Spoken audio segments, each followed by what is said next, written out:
Yo guys, balik lagi dengan Billy di sini dan kali ini kita akan mereview tentang Poco F3.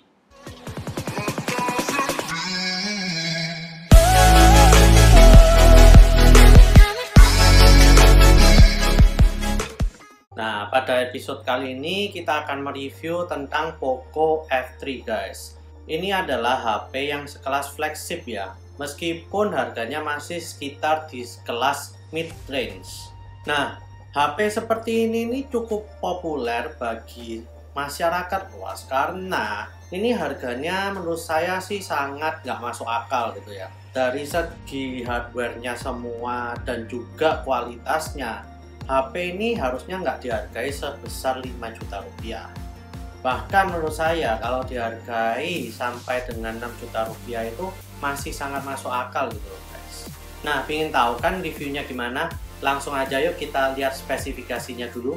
Poco F3 memiliki spesifikasi layar AMOLED HDR10+, 120Hz refresh rate, OS MIUI 12 yang menggunakan Android 11, chipset Snapdragon 870, memori 8GB dengan storage 256GB, dual nano SIM card slot, triple kamera dengan main kamera 48MP, ultra wide 8MP, makro 5MP, dan selfie kamera 20MP, dual stereo speaker dan rear speaker, baterai 4520 mAh, 33 watt fast charging, IP53 dust and splash protection. Desain dari Poco F3 ini menurut saya sangatlah ingin meniru keeleganan dari smartphone flagship. Dibalut dengan kaca Gorilla Glass 5 yang glossy di bagian depan dan belakang smartphone, serta rangka logam memberikan kesan flagship di Poco F3. Meskipun begitu, unit warna night black yang saya miliki ini sangatlah fingerprint magnet banget pada bagian belakangnya. Sehingga saya harus sering mengelapnya pada waktu syuting review video ini. Oh ya, smartphone ini juga sangatlah nyaman untuk digenggam di tangan dan juga tidak terlalu berat. Bagian layar AMOLED 120Hz refresh rate ini merupakan salah satu hal yang paling saya senangi. Waktu bermain game, menonton video, dan membaca berita maupun browsing menjadi sangat nyaman dengan layar yang cerah dan tajam. Dan unit yang saya beli ini tidak mengalami green tint seperti yang dibicarakan oleh beberapa orang. MIUI 12 adalah OS yang ditawarkan oleh Poco F3. Fitur yang diberikan MIUI 12 tidak dikurang-kurangi seperti yang ditawarkan di Redmi Note 10 Pro. Mulai dari 120Hz refresh rate, Dolby Atmos, AI Image Engine, Super Wallpaper, serta Always On Display yang beneran always pun ditawarkan pada Poco F3 ini. Pokoknya semua fiturnya ini lengkap deh menurut saya. Oh ya, di Poco F3 ini fitur app drawernya tidak bisa dihilangkan ya guys. Jadi udah bawaan dari Poco Launcher-nya. Bloated software pada Poco F3 ini menurut saya sangatlah forgiving banget. Tidak banyak bloated software terinstall yang tidak dapat saya hapus. Banyak yang bisa saya hilangkan dan juga tersisa sedikit saja yang tidak dapat saya hilangkan. Dan menurut saya ini menjadi nilai lebih dari Poco F3. Iklan juga masih sama saja. Sangat berkurang jauh menurut saya pada MIUI 12 ini. Sehingga membuat smartphone ini terkesan lebih flagship lagi. Performa Poco F3 ini sangatlah lancar dan ngebut. Saya nggak pernah mengalami crash ataupun lemot pada saat pemakaian langsung. Ganti ke aplikasi lain dan bermain game pun juga sangatlah smooth. Fingerprint unlock pun juga sangat cepat sekali. Pokoknya soal performa, Poco F3 ini jagonya deh. Saya mencoba bermain Genshin Impact dengan settingan grafis paling tinggi dan juga 60 fps. Dan menurut saya hasilnya sangatlah memuaskan dan mulus banget. Tetapi memang membuat Poco F3 menjadi sangat panas ketika bermain game ini. Tapi panas ini lumayan bisa diredam dengan menggunakan casing bawaan yang diberikan oleh Poco F3 ini. Lalu saya juga sudah mencoba bermain PUBG dengan settingan tertinggi Ultra HD. Dan performa yang dihasilkan sangatlah mantap sekali. PUBG dapat saya jalani dengan mudah dan tidak mengalami masalah baterai bocor. Dan juga tidak sampai terlalu panas. Poco F3 ini digadang-gadang punya teknologi Liquid Cool 1.0 Plus ya. yang katanya sih bisa bikin HP jadi lebih adem. Tapi kok waktu saya pakai kayaknya nggak terlalu ngefek jauh gitu loh guys. Apa mungkin fitur ini sangat butuh banget sedikit tweak dari softwarenya juga ya untuk berfungsi? Karena pada updatean software terakhir, panas yang saya alami sebelumnya pada saat saya bermain Genshin Impact itu berasa mendingan gitu loh daripada sebelum update software terbaru. Dan terbukti dari suhu yang saya tes sebelum dan sesudah update software itu ada jarak 10 derajat Celcius lebih rendah ya pada saat saya bermain Genshin Impact 60 frame per second. Sebelumnya suhunya 71 derajat Celcius dan turun menjadi 60 derajat ketika saya lihat di Antutu. Dan setelah update suhunya 69 derajat Celcius dan turun menjadi 52 derajat ketika saya lihat di Antutu. Untuk soal suara sih, Poco F3 memberikan dual stereo speaker yang mantul banget buat didengar. Apalagi pas updatean OS terbaru, suaranya itu menjadi indah banget jika kita menyalakan fitur Dolby Atmos-nya. Suara yang dihasilkan itu loh, jadi lebih kencang dan juga lebih jernih. Berikut adalah perbandingan dari suara normal dan Dolby Atmos pada Poco F3.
Video dan kamera yang dihasilkan dari Poco F3 ini ya mediocre atau standar banget lah hasilnya.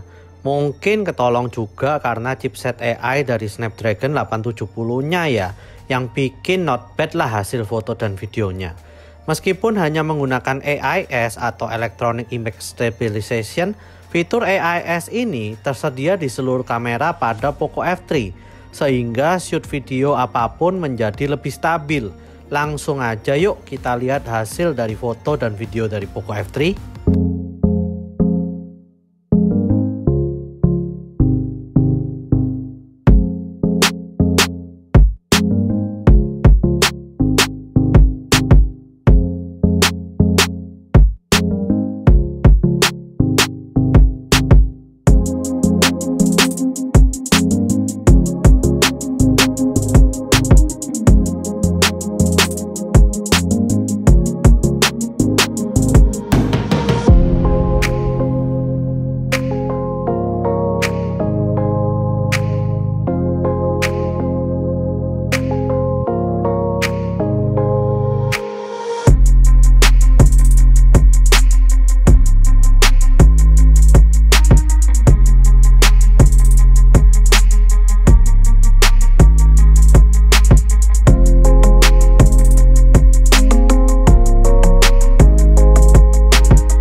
Ini saya merekam dengan menggunakan Poco F3, kamera depannya ya, selfie kamera Poco F3.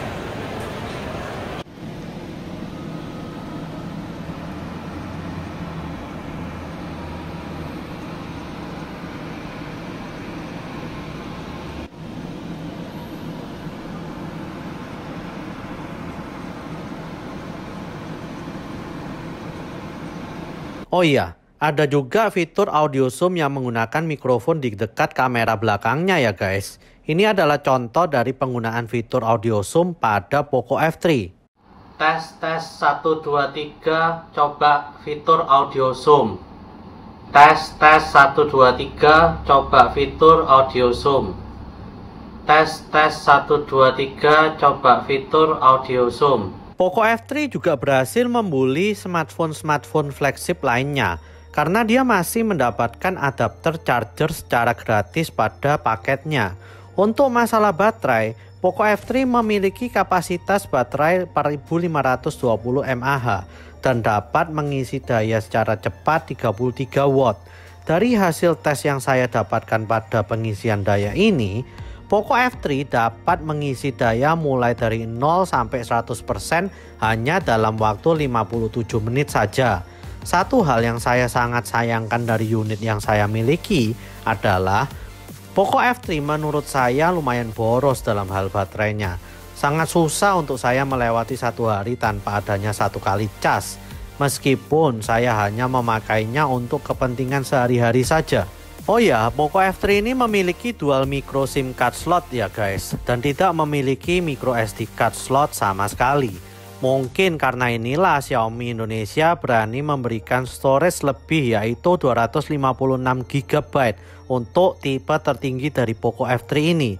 Selain itu, Poco F3 ini memiliki kamera belakang yang tidak terlalu menonjol. Terbukti pada saat saya menaruh smartphone ini dengan casing bawaannya di meja, Poco F3 tidak begitu goyang ketika saya coba sentuh di 4 bagian sisinya. Harga dari Poco F3 ini tergolong sangatlah tidak masuk akal. Untuk versi 6GB RAM dan 120GB storage, Poco F3 dihargai 5 juta rupiah saja. Sedangkan untuk versi 8GB RAM dan 256GB storage, Poco F3 dihargai 5,5 juta rupiah saja. Harga yang sangat fenomenal sekali dan juga teramat murah sekali untuk sebuah ponsel dengan chipset yang flagship. Oke, itulah review dari Poco F3 ini. Gimana? Apa kalian tertarik untuk membelinya?